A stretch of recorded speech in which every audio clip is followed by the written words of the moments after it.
has lots of different game ideas, and you'll need these supplies for it.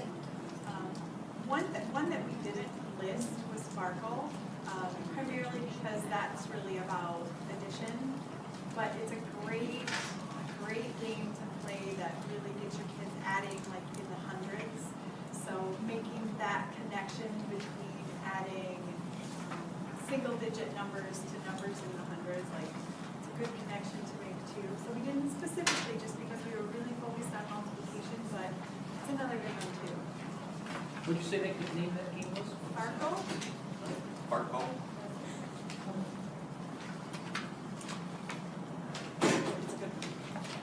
So I want to officially close this. When I was going through school, I'm 40, so it's been a while since I've been in elementary or middle school, but my parents would come home with one of 4 comments. They would either say, wow, your teachers say you were a joy to have in class. That was always good news, right? You're a joy to have in class. Ryan's such a nice boy. They would say, Ryan's talkative or chatty. He talks a little bit too much.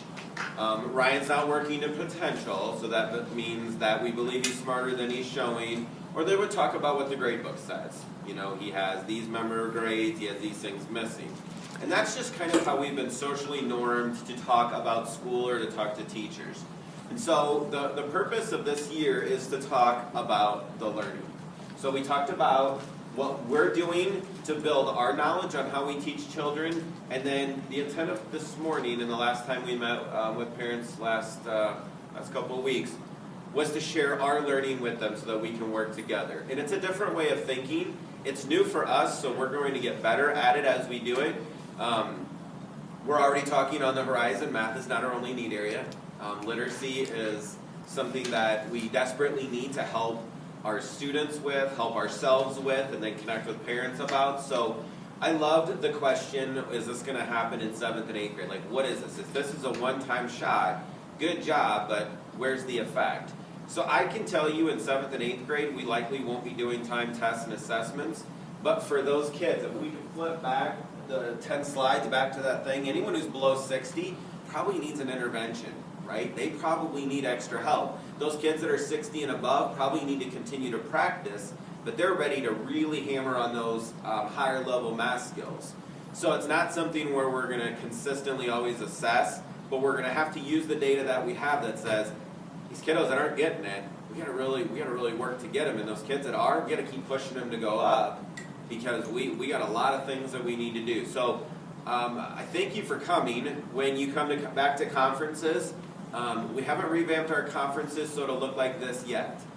And I say yet because they come up in 2 weeks and we don't have the time to do that. But my hope is that when you come to back to school orientation at Fort Dodge Middle School, you see more of this and less of what we've always traditionally done, which doesn't always center on learning. So we're going to try every single time we talk to parents to talk about the world of learning, which is what we should be. So not whether your child is chatty or not following our school rules, right?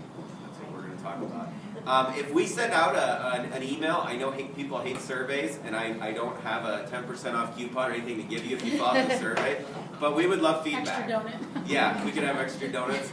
Miss Anderson's going to be offering some family engagement stuff at Butler, so I'm so glad she came so she can say, ooh, this is what I liked, or what if you thought about this, because we're really trying something new, and that's a little bit scary for us, but the feedback from the first time was, you're on the right path, and that was encouraging.